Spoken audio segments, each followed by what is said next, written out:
โดยเฉพาะสถานการณ์ความขัดแย้งระหว่างรัสเซียกับยูเครนคุณผู้ชมที่ผ่านมานั้นเนี่ยตะวันตกที่นำโดยสหรัฐอเมริกาเนี่ยก็จัดหาอาวุธยุทโธปกรณ์ต่างๆเนี่ยให้กับกองทัพยูเครนอย่างต่อเนื่องและหนึ่งในนั้นเนี่ยครับที่มีการจัดหาให้กับกองทัพยูเครนตั้งแต่ช่วงต้นของสถานการณ์ความขัดแย้งนั่นก็คือรถถังนะครับคุณผู้ชมซึ่งรถถังของสหรัฐนั้นเนี่ยได้ชื่อว่าเป็นรถถังที่มีประสิทธิภาพสูงนั่นก็คือ M1 อับรามนะครับแต่ว่าล่าสุดเนี่ยไม่ได้เป็นอย่างนั้นนะครับคุณผู้ชมครับเมื่อมีทหารนายหนึ่งจากกองพลน้อยยานยนต์ที่47ของยูเครนซึ่งประจำการอยู่ที่ดอนบาสซึ่งกองพลน้อยยานยนต์ที่47นั้นเนี่ยถือว่าเป็นหน่วยเดียวของกองทัพยูเครนนะครับที่ได้รับรถถัง M1 อับรามหรือว่ารถถังจากสหรัฐอเมริกาเพื่อใช้งานในแนวหน้านะครับคุณผู้ชมครับปรากฏว่านายทหารคนนี้เนี่ยได้ให้ข้อมูลกับสื่อตะวันตกเนี่ยนะครับบอกว่ารถถังของสหรัฐอเมริกาที่ส่งมาให้กับยูเครนนั้นเนี่ยมันใช้ประโยชน์อะไรแทบจะไม่ได้ในแนวหน้าเพราะอะไรเพราะเขาบอกว่าโดรนเนี่ยมันเกราะของมันเนี่ยมันบางมากโดรนของรัสเซียเนี่ยโจมตีก็ทำให้รถถังเนี่ยมันพังแล้วนะฮะดังนั้นเนี่ยรถถังเนี่ยไม่สามารถปกป้องชีวิตทหารยูเครนได้เลยนะครับซึ่งกองพลนี้เนี่ยอย่างที่บอกนะครับว่า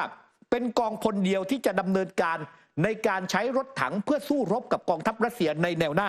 แล้วล่าสุดเนี่ยนะครับทหารเหล่านี้บอกว่าพวกเขาเนี่ยก็พยายามนะที่จะดำเนินการแก้ไขรถถังของสหรัฐอเมริกาเนี่ยให้มันใช้เนี่ยในแนวหน้าได้มีประสิทธิภาพมากยิ่งขึ้นแต่ก่อนหน้านี้เนี่ยคุณผู้ชมครับถ้าเราย้อนกลับไปดูนั้นเนี่ยก็พบว่าประธานาธิบดีโจไบเดนผู้นำสหรัฐเนี่ยประกาศส่งมอบรถถัง M1 อับรามเนี่ยจำนวน31คันไปยังยูเครนตั้งแต่เดือนมกราคมปี2566ซึ่งการประกาศจัดส่งในครั้งนั้นเนี่ยเป็นการ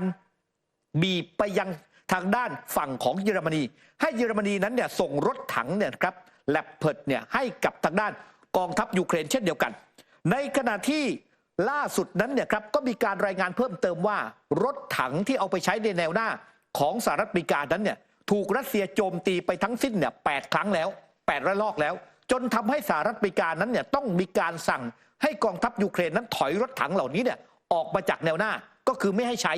ทีนี้เรื่องนี้เนี่ยครับคุณผู้ชมครับปรากฏว่าแอนดรูว์ ค็อกเบิร์นนั้นเนี่ยเป็นนักวิเคราะห์ด้านการทหารเขาเขียนบทความลงเว็บไซต์ของสหรัฐอเมริกาเขาบอกว่าความขัดแย้งระหว่างรัสเซียกับยูเครนเนี่ยมันช่วยเปิดโปงข้อบกพร่องอาวุธยุทโธปกรณ์ของสหรัฐเนี่ยนะครับได้เป็นอย่างดีที่หลายฝ่ายนั้นเชื่อว่าอาวุธของสหรัฐอเมริกานั้นเนี่ยเหนือกว่าชาติใดในโลกเนี่ยวันนี้มันทำให้เห็นแล้วว่าไม่ได้เป็นแบบนั้นโดยเฉพาะรถถังM1 อับรามนั้นเนี่ยมันพังเมื่อเจอการเผชิญหน้ากับโดรนของรัสเซียรวมถึงปืนครกเนี่ยครับ M777 ที่ได้รับการพิสูจน์แล้วว่ามันมีความซับซ้อนที่บอกว่ามันดีนักดีหนาพอไปใช้ในสมรภูมิรบเนี่ยมันไม่ได้ดีอย่างที่โฆษณาชวนเชื่อกันเอาไว้ค็อกเบิร์นบอกว่าแม้ว่ายุทโธปกรณ์ดังกล่าวเนี่ยจะได้รับการยกย่องในสื่อของสหรัฐและยูเครนแต่ยุทโธปกรณ์ดังกล่าวนั้นเนี่ยถูกกำจัดอย่างรวดเร็วจากกองทัพของรัสเซียและสิ่งที่มันร้ายไปกว่านั้นเนี่ยค็อกเบิร์นบอกว่ามันถูกขนเนี่ยเอาไปโชว์ไว้ที่มอสโกในงานแสดงนิทรรศการของรัสเซียขนอาวุธยุทโธปกรณ์ของนาโต้ของสหรัฐเอาไปโชว์ตรงนี้แหละนะครับเขาบอกว่านี่มันคือหายนะสำหรับกลไกการป้องกันประเทศของสหรัฐอย่างแท้จริงความขัดแย้งรัสเซียกับยูเครนแต่หายนะเนี่ยมันส่งผลถึงสหรัฐอเมริกาในช่วง2 ปีที่ผ่านมาสหรัฐกับพันธมิตรเนี่ยจัดหารถถังรถหุ้มเกราะปืนใหญ่โดรนอุปกรณ์อื่นๆกว่า200,000 ล้านดอลลาร์สหรัฐให้กับยูเครนพร้อมยืนยันว่าสิ่งนี้เนี่ยไม่ได้ทำให้พวกเขากลายเป็นภาคีในความขัดแย้งแต่ว่ารัสเซียนั้นออกมาบอกหลายครั้งนะครับว่าการส่งอาวุธเข้าไปสู่ยูเครนก็จะไม่ได้ลดทอนกำลังใจหรือว่าเปลี่ยนแนวทางของรัสเซียในการที่จะรุกคืบของยูเครนอย่างต่อเนื่องนะครับในขณะที่ล่าสุดนั้นเซอร์เกย์ ซอยกูอดีตรัฐมนตรีกลาโหมรัสเซียเนี่ยได้ออกมาบอกว่า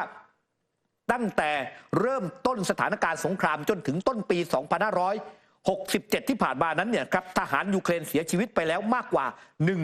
111,000 คนแล้วก็สูญเสียอาวุธยุทโธปกรณ์ไปแล้วมากกว่า 21,000 หน่วยด้วยกันครับส่วนอีกประเด็นนะคะเรื่องของข้อถกเถียงทั้งของชาติตะวันตกเองนะคะหรือแม้กระทั่งทางการของสหรัฐอเมริกาเนี่ยที่บอกว่าการส่งอาวุธให้กับทางการของยูเครนนั้นจะต้องส่วนหนึ่งเนี่ยมองว่าต้องเป็นไปตามเงื่อนไขแต่ว่าส่วนหนึ่งมองว่าณวันนี้ยูเครนสามารถใช้อาวุธได้ตามที่ยูเครนมีการวางแผนเอาไว้มีการให้สัมภาษณ์ค่ะจากยูริกซักคนนี้เป็นที่ปรึกษารัฐมนตรีกระทรวงอุตสาหกรรมเชิงกลยุทธ์ของยูเครนเขาให้สัมภาษณ์กับสื่อเมื่อสื่อถามว่า กองกำลังของยูเครนเนี่ยตั้งใจที่จะมีการใช้อาวุธต่างประเทศกับเป้าหมายในรัสเซียหรือไม่ยูริกซักเนี่ยบอกว่าจริงๆแล้วยูเครนเนี่ยมีแบบอย่างอยู่แล้วก่อนหน้านี้สหราชอาณาจักรเองก็มีการอนุญาตให้ยูเครนเนี่ยใช้ขีปนาวุธพิสัยไกลหรือว่า Storm Shadow และพวกยูเครนเองก็สามารถใช้มันได้สำเร็จขณะเดียวกันเนี่ยแหล่งข่าวที่เป็นผู้เชี่ยวชาญจากตะวันตกหลายคนเนี่ยบอกแบบนี้นะคะว่าวันนี้ประเทศที่มีการจัดส่งอาวุธให้กับยูเครนไม่ต้องกังวลอย่างเช่นเรื่องของขอบเขตหรือว่าเงื่อนไขต่างๆเขามีการยกตัวอย่างว่าก่อนหน้านี้รัสเซียบอกว่าไครเมียเนี่ยเป็นสิ่งที่ไม่สามารถจะขัดขืนได้เป็นพื้นที่เป็นพรมแดนของรัสเซียเมื่อยูเครนเนี่ยโจมตีเข้าไปที่ไครเมียแต่ว่าทางด้านของผู้เชี่ยวชาญเขาก็มองว่าก่อนหน้านี้ก็โจมตีไปที่ไครเมียแล้วก็ไม่เห็นมีสิ่งใดเกิดขึ้นตามมาหรือว่าอย่างล่าสุดนี้ที่เอาอาวุธของชาติตะวันตกเนี่ยไปโจมตีในเมืองครัสโตนาทางตอนใต้ของรัสเซียเองก็ตามซึ่งมันสอดคล้องกันว่าตอนนี้มีการเปิดเผยว่าประเทศตะวันตกประมาณ10ประเทศอย่างสหราชอาณาจักรลัตเวียลิทัวเนียเนเธอร์แลนด์โปแลนด์ฟินแลนด์ฝรั่งเศสทางด้านของเช็กสวีเดนเอสโตเนียเนี่ยพร้อมที่จะอนุญาตให้ยูเครนใช้อาวุธที่ชาติตะวันตกมอบให้แล้วโจมตีไปที่รัสเซียขณะที่จูลี่แอนสมิธผู้แทนถาวรสหรัฐประจำนาโตเนี่ยมีการเปิดเผยกับผู้สื่อข่าวนะคะว่าทั้งหมดเนี้ยมันคือแผนปฏิบัติการสงครามของยูเครน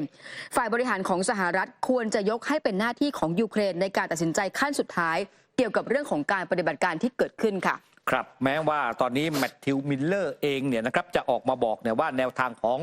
สหรัฐเองนั้นก็ยังไม่ได้มีการเปลี่ยนแปลงนะครับนั่นก็คือยังไม่สนับสนุนให้ยูเครนเนี่ยใช้อาวุธจากสหรัฐอเมริกาโจมตีแผ่นดินของรัสเซียแต่พวกเขาเนี่ยนะครับยูเครนก็บอกว่าตอนนี้เนี่ยก็มีหลายชาตินะที่เริ่มจะอนุญาตให้ทำแบบนั้นและหนึ่งในนั้นเนี่ยครับ